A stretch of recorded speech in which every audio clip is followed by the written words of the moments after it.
Tu viens te faire pardonner pour ta précédente histoire? Je dois reconnaître que je ne m'attendais pas à ce qu'on aborde aussi vite des sujets aussi sérieux. Je l'ai bien vu. Et je ne suis pas sûre que tu sois de taille à relever le défi. Oh mais si. En fait, je suis là pour te raconter une autre histoire. Une bonne cette fois, j'espère. Oui, eh bien, tu disais que j'étais vaniteux. Non, c'est toi qui l'as dit. Est-ce que quelqu'un de vaniteux garderait cette cicatrice? Je pourrais la guérir, mais je ne préfère pas. Ah. Et pourquoi donc? Parce qu'elle me rappelle sans cesse le prix que j'ai dû payer pour gagner mon indépendance. Mais ça m'a obligé à abandonner ceux à qui je tenais le plus.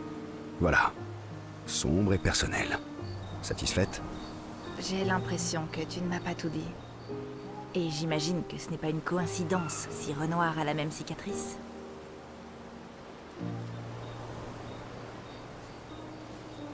Elle a raison. Rien ne t'échappe. Oui. On était en désaccord sur à peu près tout.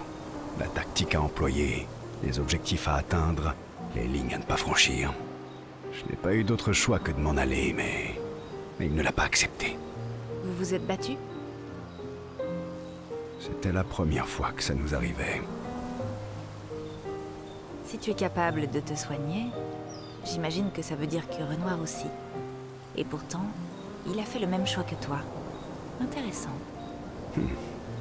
Je n'avais jamais vu les choses de cette façon. Mais tu as raison. Alors, c'est assez sombre et personnel pour toi? Ça fera l'affaire, oui.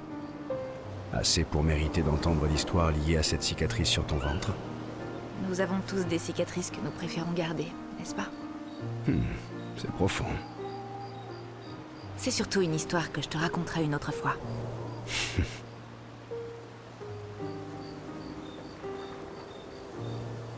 Tes cicatrices te vont bien, tu sais.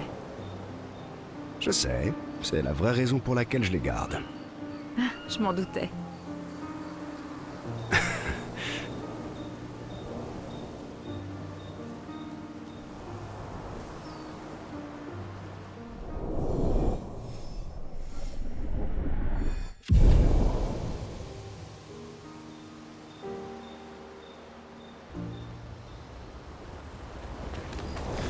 Lune.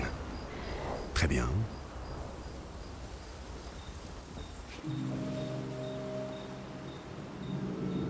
Tiens, comme on se retrouve entre oiseaux de nuit? Oiseau de nuit? J'ai l'impression que tu ne dors jamais. Si, si. Ah, Je t'assure que je dors assez. qu'est-ce qui t'empêche de trouver le sommeil? À peu près tout en ce moment. C'est normal entre insomniaques. Des fois, j'ai du mal à éteindre mon cerveau. C'est un peu comme si je trouvais un casse-tête et que j'étais incapable de cesser d'y penser avant de l'avoir résolu. Et quel est le casse-tête auquel tu réfléchis en ce moment? Les névrons qui parlent. Ceux qui semblent avoir une personnalité et être capables de penser et d'éprouver des sentiments. J'essaie de comprendre ce qu'ils nous ont dit. J'ai la conviction que c'est une pièce importante du puzzle. Il nous faut en trouver d'autres comme eux et leur parler. J'ai déjà eu l'occasion de parler à plusieurs d'entre eux. La plupart du temps, leur charabia est incompréhensible. Ne te fais pas trop d'illusions. Peut-être que tu ne leur as pas posé les bonnes questions. C'est sûr que je n'ai pas ta grande expérience. Et toi alors, camarade oiseau de nuit? Qu'est-ce qui t'empêche de dormir?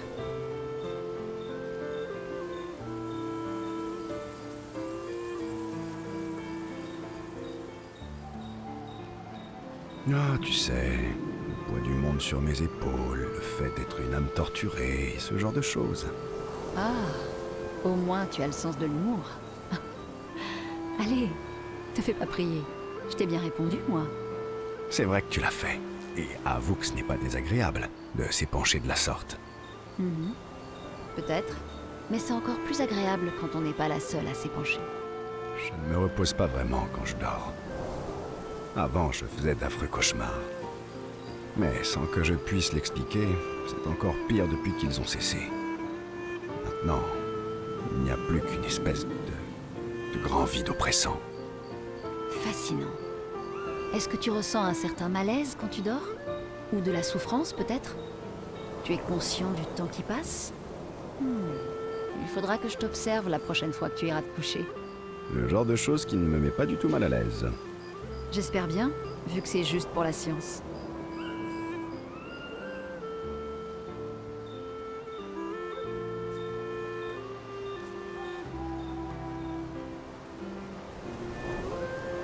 Ça veut dire que je peux te regarder dormir, moi aussi? Ah non, ça me mettrait trop mal à l'aise. Bien sûr.